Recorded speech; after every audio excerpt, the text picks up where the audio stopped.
Welcome to the second event for the Spring Rights Literary Festival. I am Robin Schwartz, Program and Grant Director for the Community Arts Partnership of Tompkins County. Spring Rights is just one of our programs and services that support Tompkins County arts and artists. Our website, if you want to check it out, is artspartner.org. I will put that in the chat. As most of you know, there are 20 more free Spring Rights events happening from now through November 29th, and 8 workshops happening from December through March. I just added another one if you want to take a look. I want to thank our wonderful sponsors: Ithaca College, Wegmans, M&T Bank, the Odyssey Bookstore, the Ithaca Marriott. We've also received funds from New York State Council on the Arts and Poets and Writers for this event. We are very grateful for their support. If you would like to support the Spring Rights Literary Festival, totally optional, but really appreciated. Any amount is great. And I'm going to put the PayPal link into the chat room. A couple things: you will all be on mute throughout this event. And when I turn this over to Krystall, we'll talk about how you want to structure it. I assume we'll put all the panelists on the screen at the same time. And use the chat function if you want to communicate. If you want to communicate to me directly, Robin Schwartz, or if you want to communicate to everybody, that's how you can do it. So without further ado, I'm going to introduce Krystall. I will let you talk about this event and introduce yourself and the others. Oh, I forgot to tell you that Leah is going to send each one of you a little, I think a little box will pop up that will take you off mute. You have to click OK.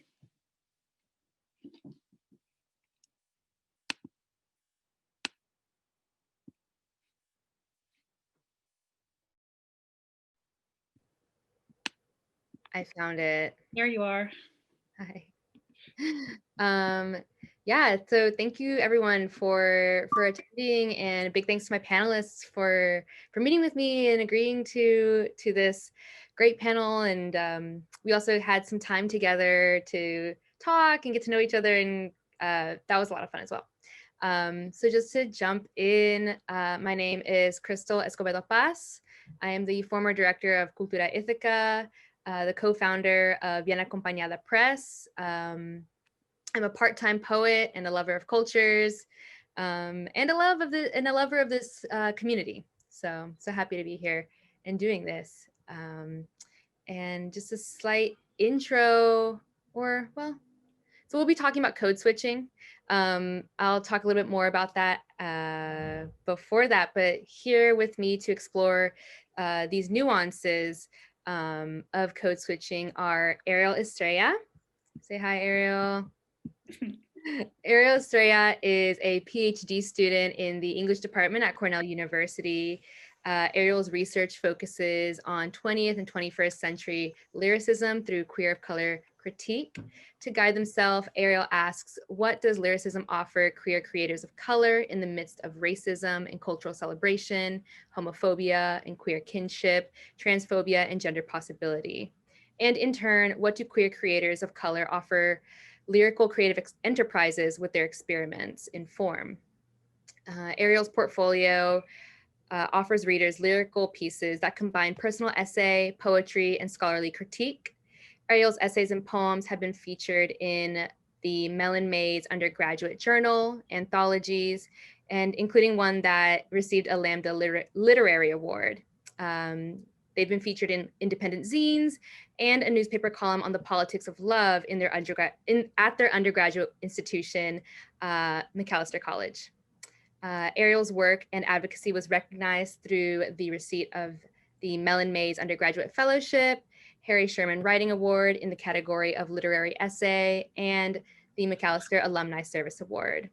And prior to entering their program, Ariel worked in labor and community-based arts nonprofit organizations in their hometown, New York City. They've also founded the Facing Forward, a Macalester Alumni of Color zine series. To the next panelist, Jasmine Jay. Jasmine is a a graduate of Cornell University's MFA program and lives in Ithaca. Her poetry is a vehicle for her to create dilemmas with language, navigate the relationship between blood, family, and power, and expose the inherent radicalness in African American identity. She is at work on her first manuscript of original poetry, title forthcoming. So be ready, people. And finally, last but not least, Ella Diaz, an associate professor in English and Latino Studies at Cornell University. Her book, Flying Under the Radar with the Royal Chicano Air Force, Mapping a Chicano-Chicana Art History, 2017, explores the art, poetry, performance, and political activism of a vanguard Chicano-Chicana art collective founded in Sacramento, California in the 1970s and in the context of the US Civil Rights Movement. Diaz has published in several anthologies, as well as articles with Atzlan, a journal of Chicano Studies, Chicana Latina Studies Journal, and ASAP Journal. Her second book on artist and author Jose Montoya is out at the end of the year, coming up, and is part of the Avera series with UCLA. Hey, Ella. Hi, thank you. Yeah, this is like mixed up, but so just to give a briefer foundation, code switching is the act of moving between languages or linguistic registers, sometimes in a singular sentence or in a conversation or in life. In a broader sense, it also names the way that we navigate the tensions between cultures and exist, survive, and thrive in primarily white heterosexual dominant culture. So thank you so much to Ariel, Jasmine, and Ella for being here to explore these nuances with me, or together, all of us. All right, so let's just like jump in. The first question is gonna be really broad. How does code switching show up in your lives? Who wants to talk about the phone voice first? I don't, you brought it up.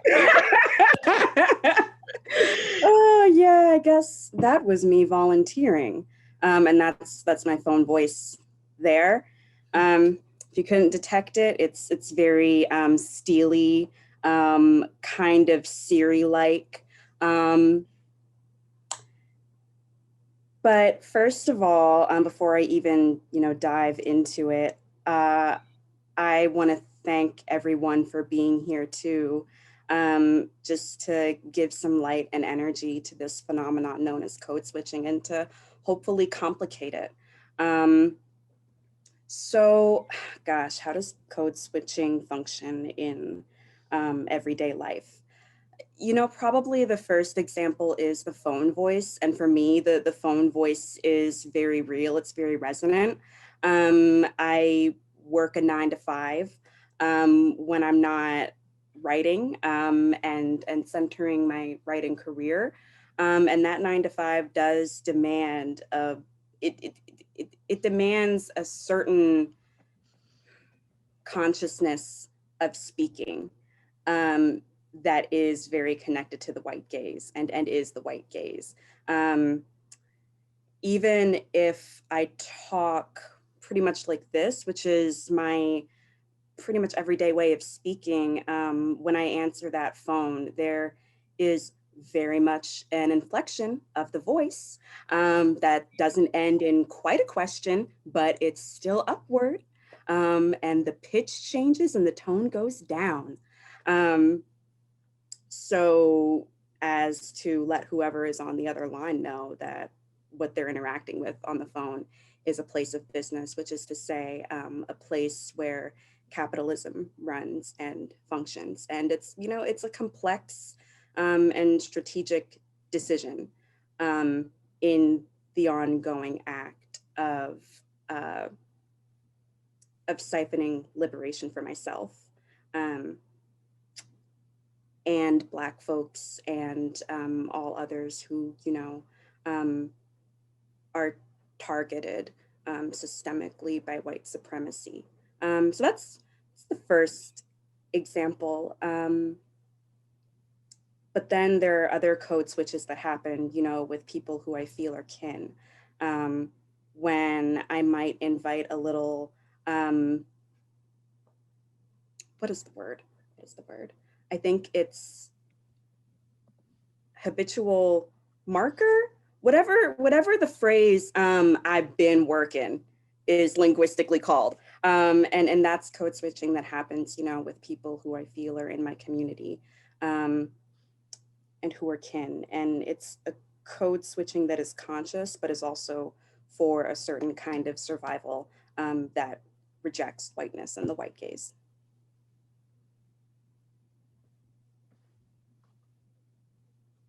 Yeah, definitely. So I definitely see how like code switching shows up in like these small ways, but very persistent. Yeah. Like every day. And how it also gives you like access and connection to others too. Yeah. Yeah. I'll say stuff. So in terms of code switching, it was funny. I was earlier, I decided to put YouTube on my big screen, and I watched a Tino Villanueva lecture, and he is a really older gentleman. I think he's about 78 now, and I was having a laugh because he's this old Chicano poet from Texas, but he PhD'd, I think, at Brown.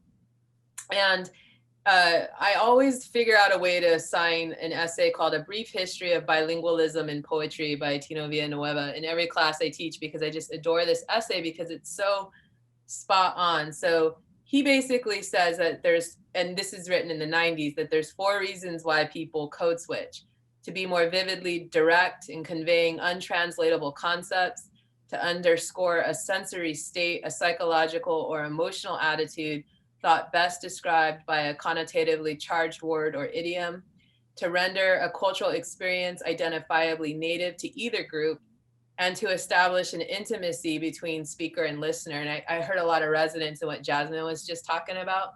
And also I was thinking about all of the nods to visuality, but there's a great book also by a local scholar, Jenny Stover. She teaches at UC Binghamton, called The Sonic Color Line.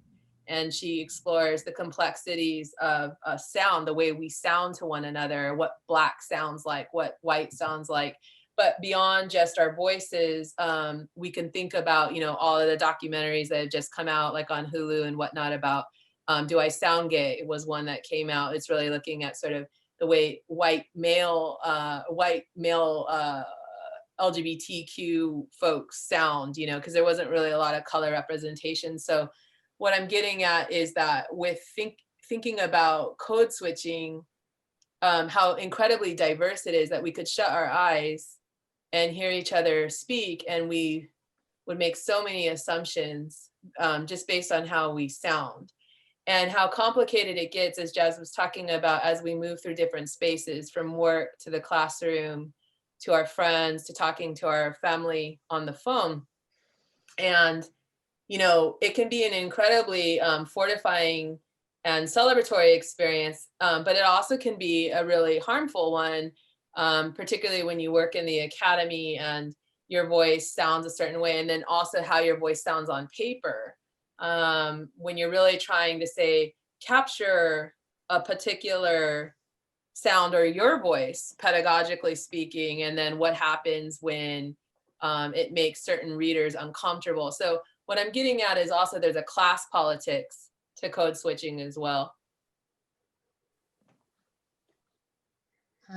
For me, I think this follows really well with a lot of what Ella was saying about not only the sonic color line and, you know, what does it mean to sound a certain identity, but also what it means to like how it works in academic spaces. So I think that code switching has really manifested itself in various ways throughout my lives. And I think the engagement over time for minoritarian people in this like, and different settings is really also important to address. And, you know, I was telling some of the other panels of just like, you know, growing up, the way that I might have had a speech impairment, or I don't really, well, I did, and there was also some other stuff going on, but you know, I was, I can vividly remember the conversation of going to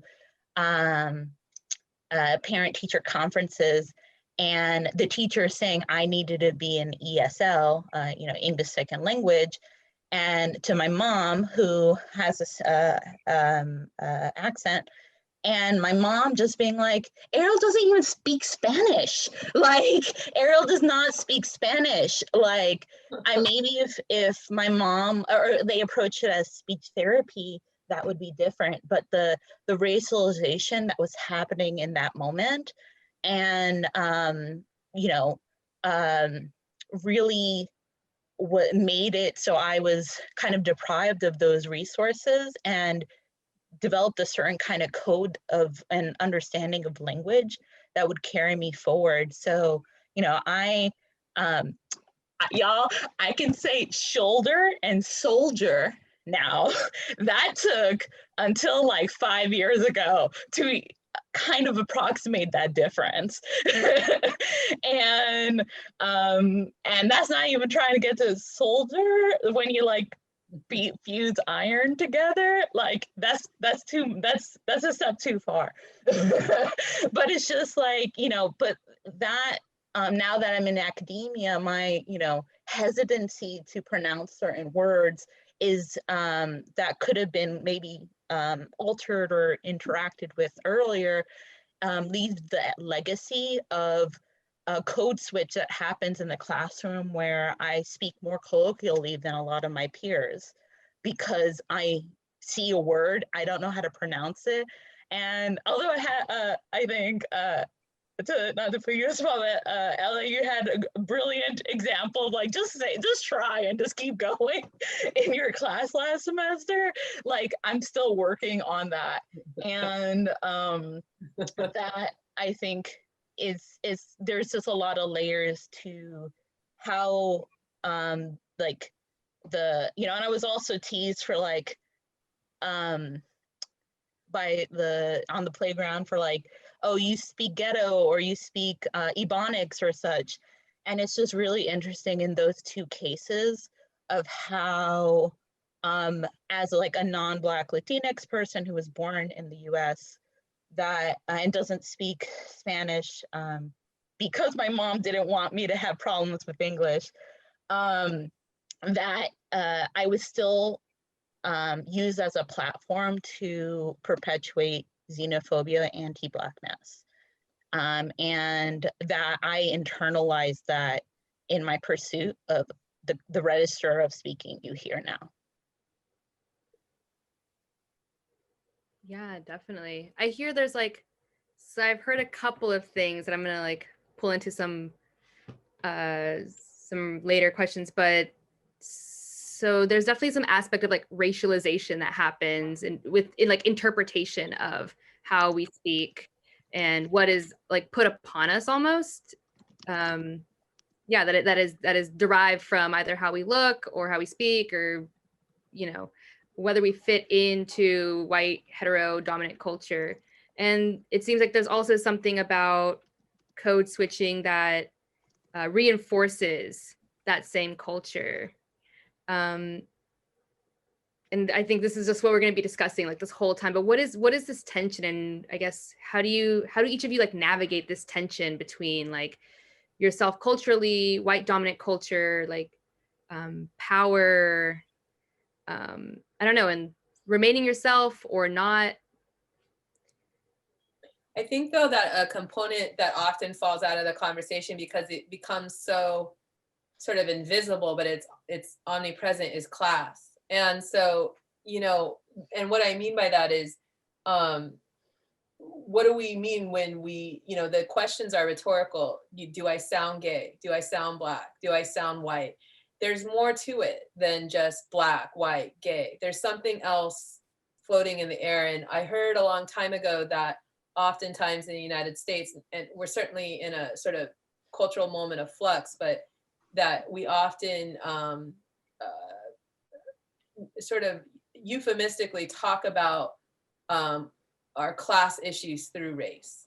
And before I commit to that statement, it doesn't matter what socioeconomic or educational background you are, if you're Black and you have an encounter with law enforcement of any kind or in a store. So I'm not trying to say, you know, I understand the raciality of it, but I would argue that some of this code switching stuff has a lot to do with assumptions of class and class background and education level or whatnot. And it works both ways because, you know, Ariel brought up not speaking Spanish. And so within sort of an intralingual group or a Spanish speaking group, there's plenty of words for those of us that speak, you know, Pocho Spanish or, you know, pidgin languages. You know, they run the gamut. Now, some of those denigrating terms, which I won't use here, but they can be used, you know, sort of teasingly.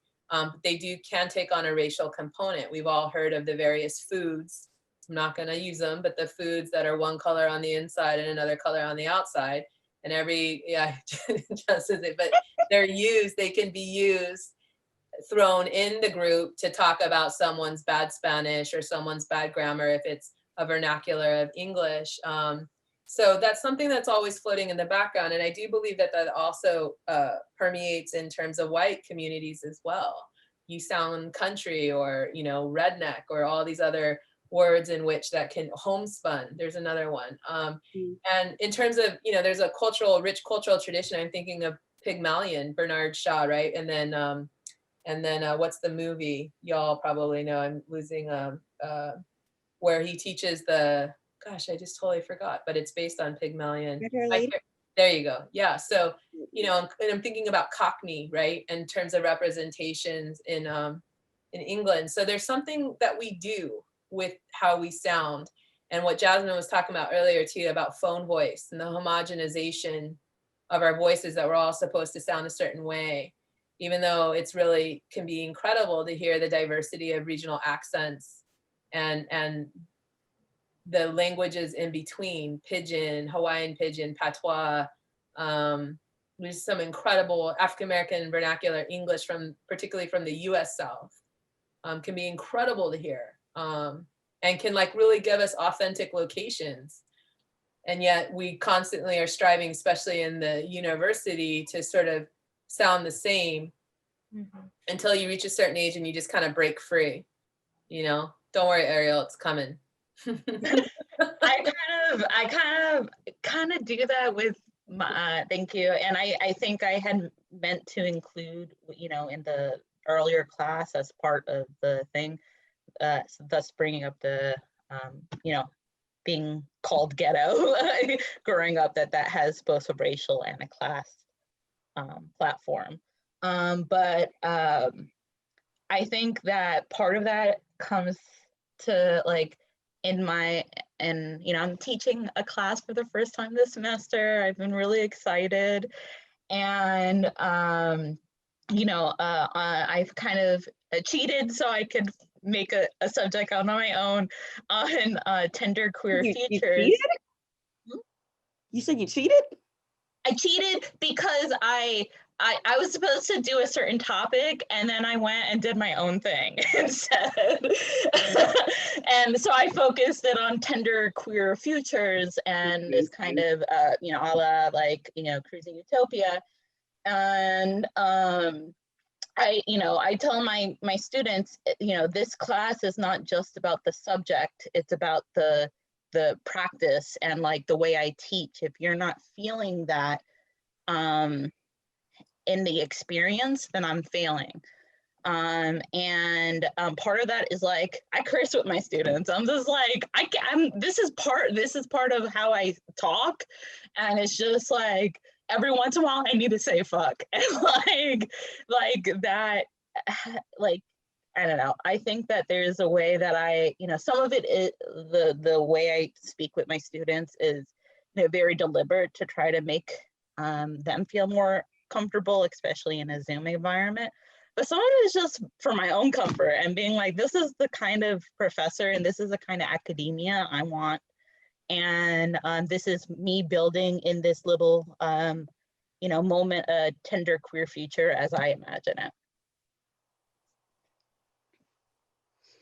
Yeah, I resonate a lot with what you just said, Ariel, and it takes me back to my own memories of teaching at Cornell. And by the way, I think cheating in the way that you talked about, that's like the only way to do it, right? Especially if you're being given like a single course description course that lists like 5 authors that the students can expect to read, one of which is Tim O'Brien, always Tim O'Brien. Sorry, Tim O'Brien, and can't Tim O'Brien, but like I have to get specific there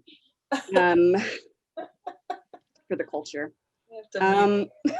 But hearing you all talk about this voice that is strived towards to signify proximity to power and to dominant culture makes me want to say that I don't think that that voice that is strived towards actually exists, and that's why it always has to be strived towards and created and recreated and affirmed, because it's not real. It's so removed from the body and from what the body instinctually wants to do when it speaks, which is so often to make connection and to receive ancestry.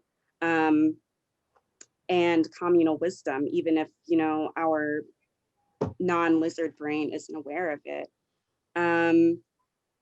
So that's the first point I wanted to make after hearing you all say the things you said. And the second point is maybe to just elaborate on those memories that were triggered, perhaps in the event that someone in the audience sort of resonates or feels seen by them.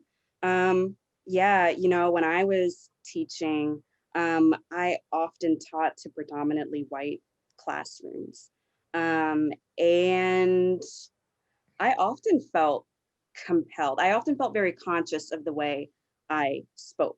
The actual words that came out of my mouth and the delivery of those words never changed, but I was always conscious of the sentences I was stringing together.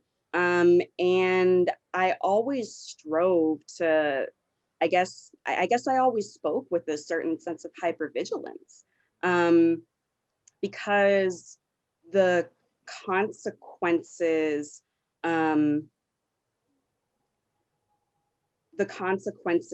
of being informal, just as a young Black woman in her early 20s, with a room of predominantly white, like 18-year-olds, were very, very real. And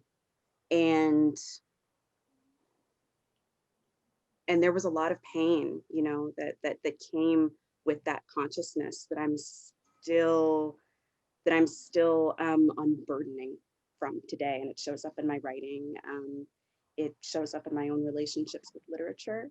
And I think that the task then, for that kind of specific tension, the tension of being so conscious of the way that you're interacting with the room, that your language is automatically exposed to a hypervigilance, is like, that's a kind of crisis. And I think the crisis is an opening. And the opening is, what are the systems and settler colonial frameworks that we can implicate and that make the violence underneath code switching for a white gaze possible, if that makes sense.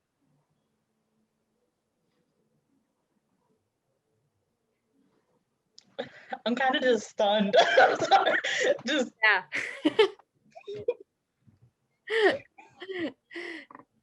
That was a lot. First, thank you so much for first of all, Jasmine, being vulnerable with sharing that pain, but then also giving us this enormous question that we were all just kind of like, oh.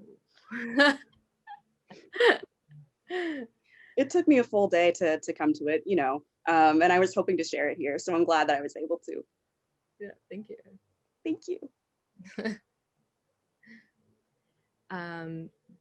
I know Jasmine's question was like really broad. Does anyone have a response? Do we want to let that like kind of simmer for a minute?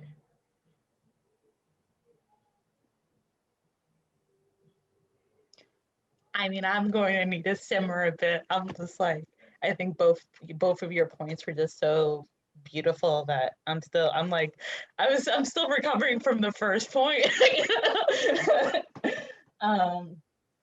But yeah, thank you. I don't know if Ella or even Krystall, if you have.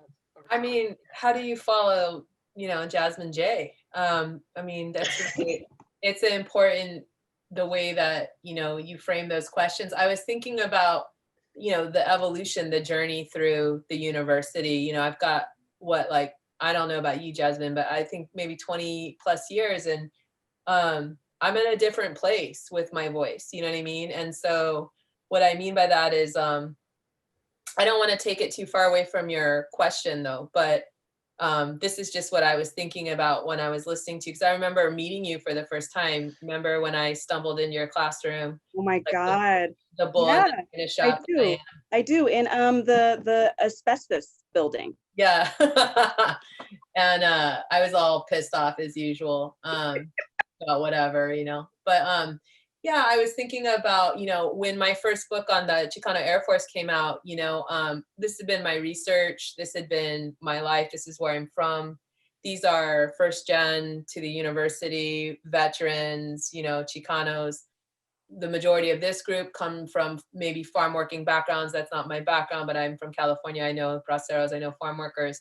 And then all of a sudden you get to the academy. I remember I had this one and I'd been adjunct for 6 years, you know what I mean? An adjunct at this art school with a lot of privileged kids, but also a lot of working class kids, gente, Native American, local Black kids from Oakland going to the San Francisco Art Institute, So, and I had always been cool with my voice.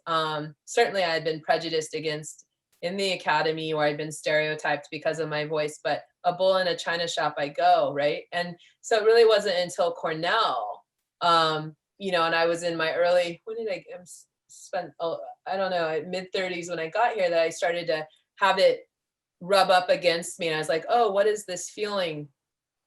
And it took me, I was like, oh, it's because I've been in California for 7 years since grad school. This is what it felt like at times at William and Mary in Virginia.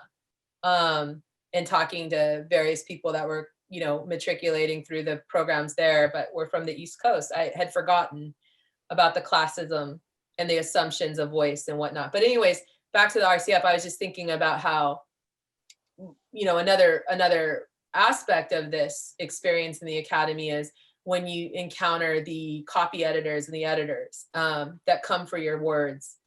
And I mean, I cracked my tooth open that summer dealing with the copy edits. And, what does it mean when you're not only correcting my grammar in my chapters, but then you come for my forward, which is my space, to talk about what this work means to me, and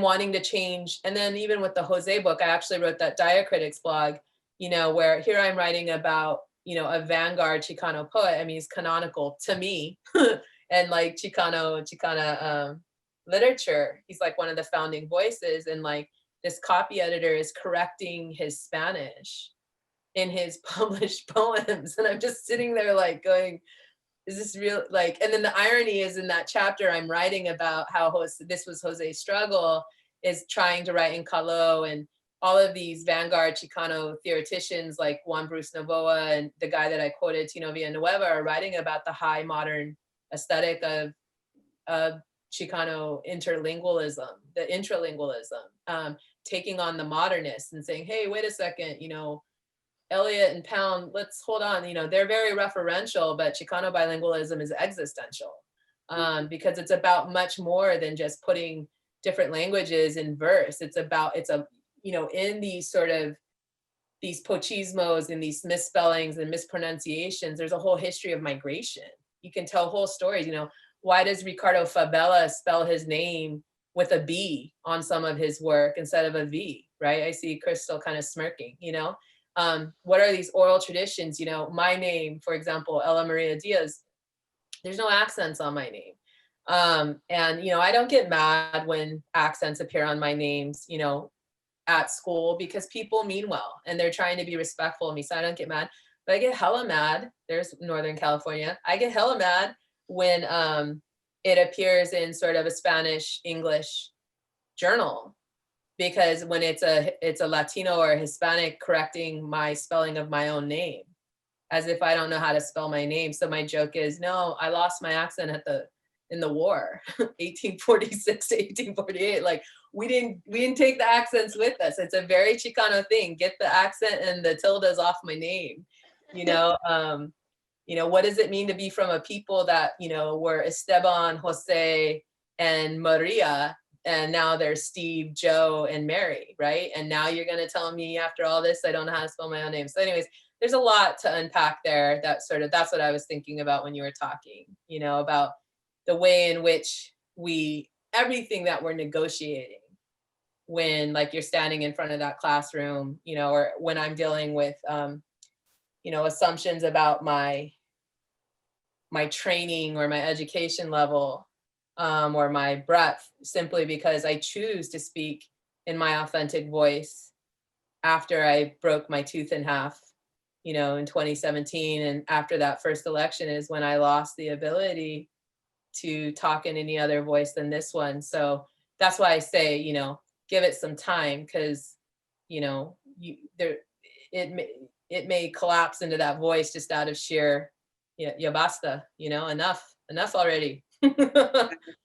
What I forgot to say is that I did end up towards the end of my time teaching at Cornell, I think for like that last semester, just a voice, I don't know if it was a voice or just a consciousness that did not give a fuck about who was conscious of how I spoke, did start to emerge. And I needed to make the decision at some point to just speak in the way that I speak, or else it would have become unsustainable. Yeah, I think that's what happened to me. Yeah. But little did I know that everyone, all of my colleagues already thought that I had a very relaxed or informal voice, Yeah. That's what's hilarious. So yeah, I think you do, personally. Just a kind of a thought about that very last thing you said about sustainability and like that. I think some of it is, and like also within the context of like we're in a global pandemic and like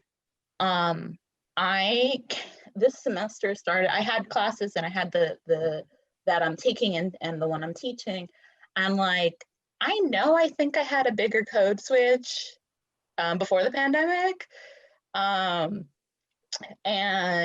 it's been real hard, y'all, to access the kind of academic ease, and because most of who I'm talking to is my family and my friend, and and then my friends in a really casual way, and I'm like very much the bunker in place kind of person.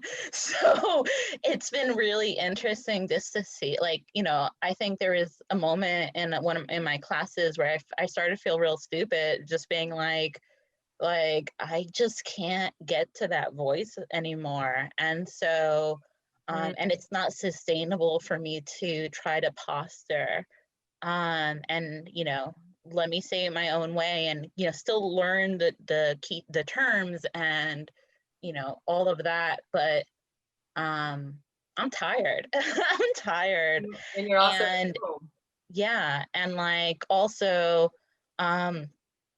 like I mean, I messaged Krystall right before being like, I'm not feeling very well today. I think this is really energizing me, but like,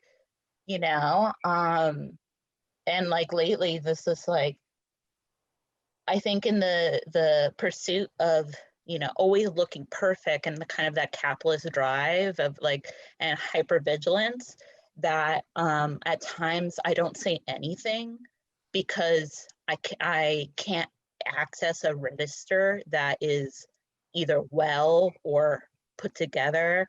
And what I'm trying to really hard to learn, and like that's also connected to, I think, different manifestations of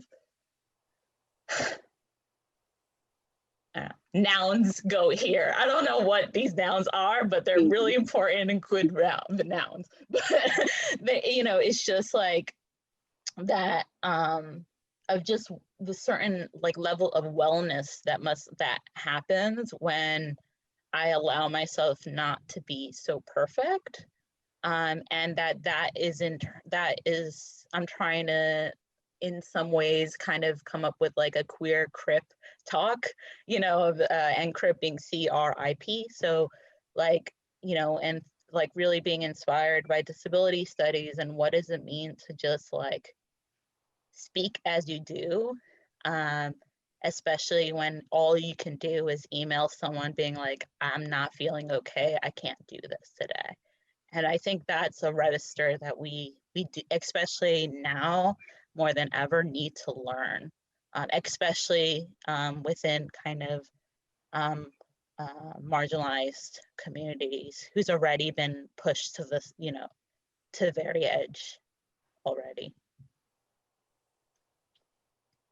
Yeah, definitely.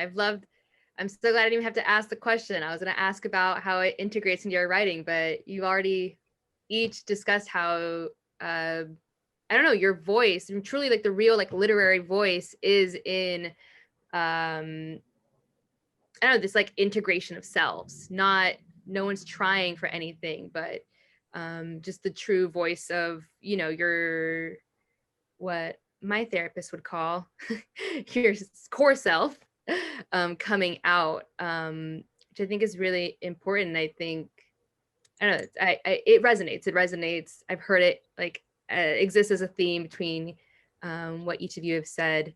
And just to revert back to what Ella was saying, I was smirking. I remember that. I was trying to remember a quote from your blog that I really enjoyed, but something that reminded me, that made me laugh was, I actually have a cousin, my father's brother, and both of the last names are spelled different. One's a B, one's a V. We don't know which one's right. I don't know. They both are. What? Exactly. Yeah, okay. They're meant to be a mystery. Well, yeah, I mean, and that sort of just reminds me, you know, to bring it back to our traditions when Jazz and then Ariel were talking about, you know, where they are, the ways in which our voices and our dialects and our genius moves, our neologistic moves through, I am using Tino Villanueva, through the phonetic distributions of sound texture. It's a badass line from his essay. And this guy's like 78 and he's read it all. You know, he did the whole American, the Anglophone tradition, the whole American lit tradition. He knows his world poetry. He's trilingual. First generation to the academy through that GI Bill that sent so many people of color and men, you know, at that time to the university, and upstaged a lot of these traditions, including Jose Montoya going, hey, hold on a second. You're telling me that this enjambment and these strophes, I always call them strophes because Ariel, that's a shout out to you for poetry and pronunciation. You're telling me that this is linguistic, trilingual, bilingual innovation. And I'm here saying shit like Kasi Kitty Corner, you know, or tell me cosas new, or, you know, Pachuco talk. We all say no way Jose, like we know that expression. Well, that comes from 30s Entiendes Mendez o te explico Federico, you know, all these rhymes that were taking place in Calo, these trilingual innovations. And you're telling me that this isn't a part of a poetic text. And beyond that, Loisan Yamanaka, you know, the famous Hawaiian pigeon poet, and we can go through the canons and we can find these incredible oral feats. And so it's important that we study this and that we know this poetry history, and that we take it with us and that we share it with young people whenever we can, whether it's in the classroom or it's cousins or somebody's kids that you're borrowing. You know, it's important that we continue to share this because there are so many, like when we started at the top of this talk, you know, we started with the institution raining down on us and how we have to answer the phone and how we're trying to homogenize our own voices. So who really is policing us? You know, when we're trying to speak in a certain way, you know, or sound a certain way, you know, that gets into other things. So it's important to explore, you know, I'm obsessed with this Tino Villanueva essay. I've been for years, because he writes at the end, one thing becomes strikingly clear. If the body of Chicano poetry written in 2 languages is seeking its antecedents, its universal tradition, it is to be found not in the poetry of Osnoius, I can't even say it, nor in the Latin vernacular variety, nor in that of Lord Byron, Eliot, or Pound. Rather, most certainly in that of Yehuda Halevi, in that of the anonymous poet of 15th century England, and in that of the New World writers, Aztec Alvarado Texmoc, and Incan Felipe Guama Poma de Ayala. And what he's talking about is art of the contact zone, where cultures clash and converge and rub up against each other. And that's Mary Louise Pratt, right? That's where where we learn to talk to one another, right? And we borrow words from one another.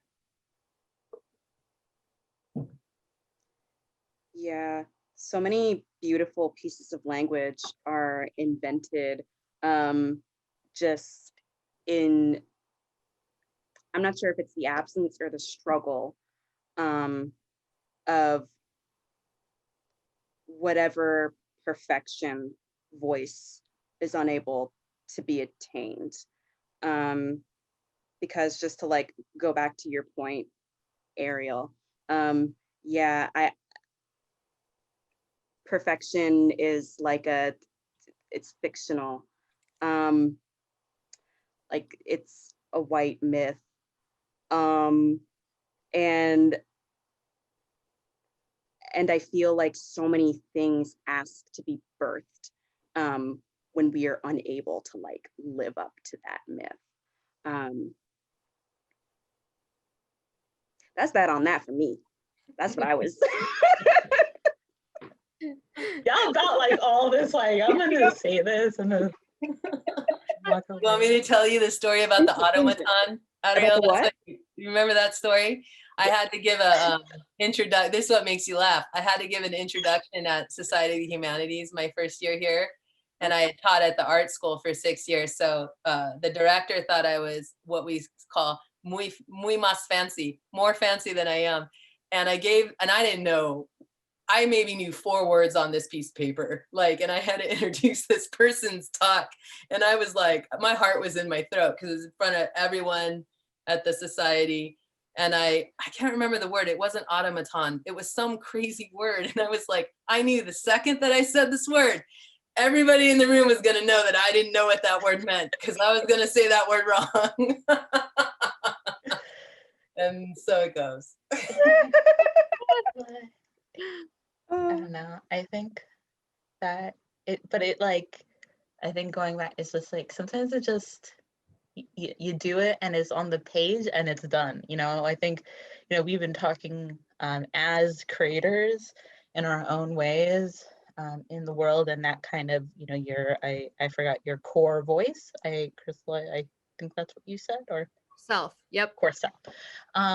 But like, you know, I think is, you know, that experience of putting you know, the words on the page and the experience of that, that so much of this plays out, and like there's an intentionality and like a knowingness, and, you know, being a reader of your own work that can you know, can just sometimes give me the ultimate writer's block. And it's just like, everyone's like, Ariel, you really don't have to think that hard. You're gonna get an A anyway. And it's just like, but I need it to be a certain kind of way.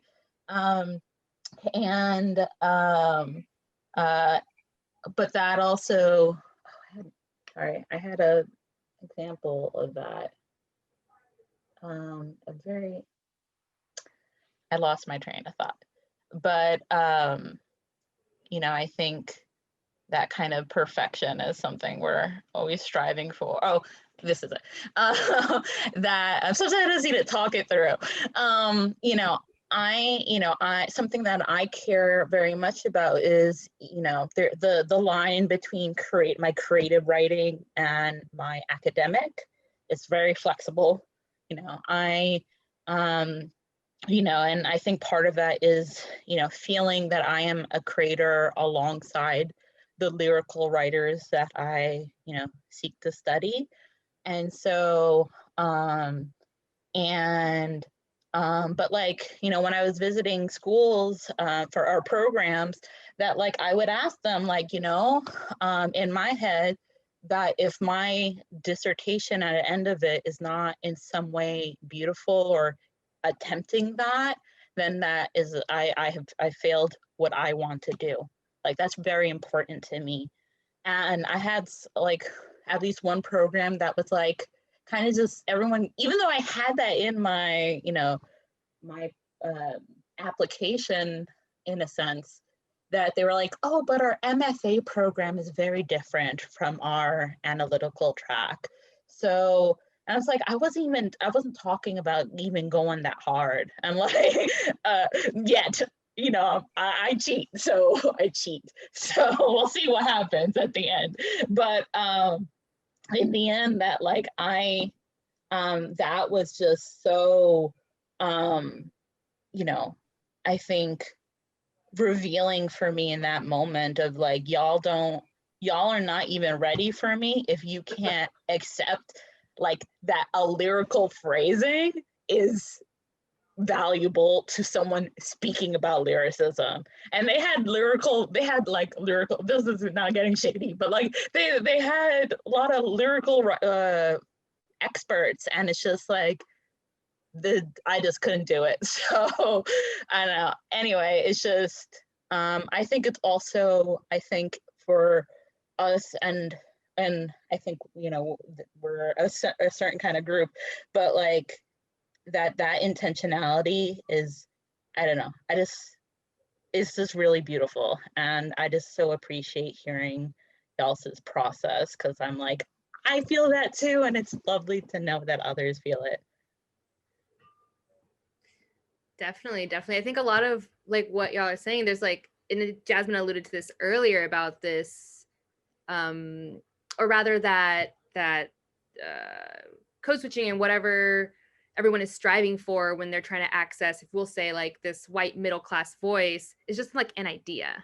In the same way that perfectionism is just an idea. And I think there's something about this double consciousness that we're all struggling with, but that I think y'all are doing really amazing work in each of your realms in, I don't know, dispersing that, breaking that, getting through that. Final thing. We have 5 minutes. So I'm interested beyond the linguistic, because I think beyond just language, code switching can manifest in so many other different ways and can be shown, in literature in so many different ways. One hot take, what is it? What's the non-linguistic code switching? Non-linguistic code switching? Non-linguistic code. Your clothes. Oh my God. Your mascara, your makeup. Wow. Yeah. Wow. Wow. Oh, I'm so, there it is. Yeah, the hoop. I don't have my chains on, but I have the hoop. Code switch all day, fashion style is political. Yes. And don't let them tell you any different. Yes, So I would say that. I am loud as fuck. And that's me being a New Yorker. It's just I am loud as hell, and I don't know how to quiet down. It's just a thing. And I have also y'all can see, I was concerned because I'm not feeling well to go off camera, but it's during a code switching talk, y'all need to see that I move when I talk. So it's loudness and movement. And I don't know, Jasmine. Get you kicked out of a bar in Ithaca. But actually though. Ariel Ariel, if your camera were off, then we like wouldn't get all this beautiful fiery red, like serving us real fire. Oh my God, I'm really hooked on just like turning up the volume and turning down the volume. Because like we know that Black and Brown joy especially is very loud.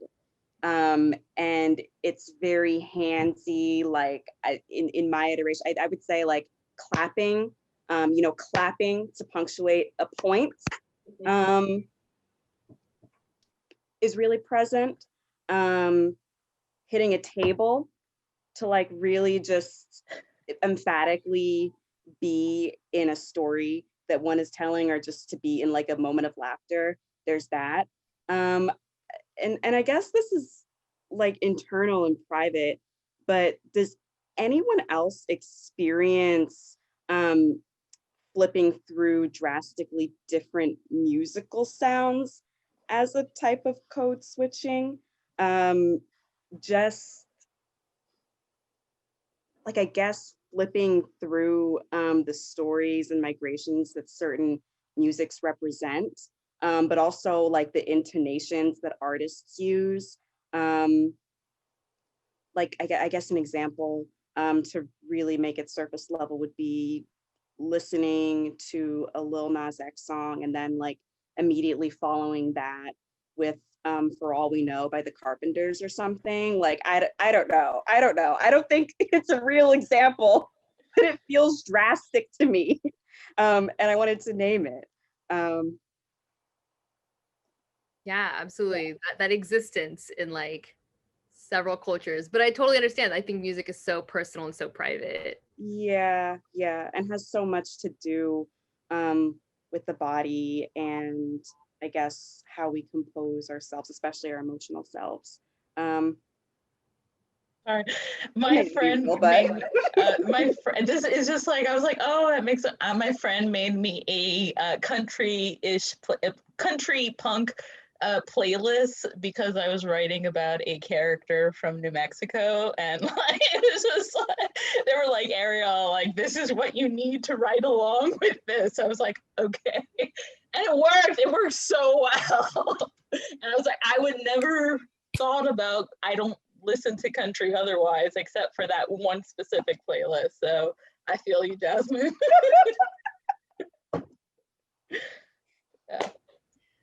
This has been a really great conversation. I appreciate each of you so much for being open, vulnerable, and sharing these parts of yourselves on Zoom. It really, and I totally agree. I feel like this was like very energizing. We know Zoom fatigue, but this was not one of them. Thank you, guys. Thank you so much for giving us that discussion. Isn't it interesting, because when everybody has their video off, you forget that you're not just in a room with just your friends. It's like talking on the radio. And I'm so thrilled with tonight's events. Thank you so much. That was really a gift. I hope everyone on the call will tune in for other events. If you go to the Spring Rights bios, some of you have websites, right? Or blogs, or if you have any other links that you want me to put up right now on your page so people can check out stuff that you've written, or that would be great. But what else? I think we can just say thank you. Yeah. And end tonight's call. Yeah. For me, there's nothing else to say, but thank you. Thank you, Krystall. Thank you, Ella. Thank you, Ariel, for the conversation and for this moment. Thank you, Robin, for putting this all together and gathering us as well. And thank you, everyone who tuned in. Just such a pleasure to be witnessed by y'all for this moment. Yeah, it was good. right. Thank you so much for the invitation. Say it again. Thank you for the invitation. It was nice. It was good to see you all. Yeah, this isn't Zoom fatigue at all. I feel real energized. No, for sure. All right, thank you, everybody, and have a good night. You. Thank you. Have a good evening. Bye.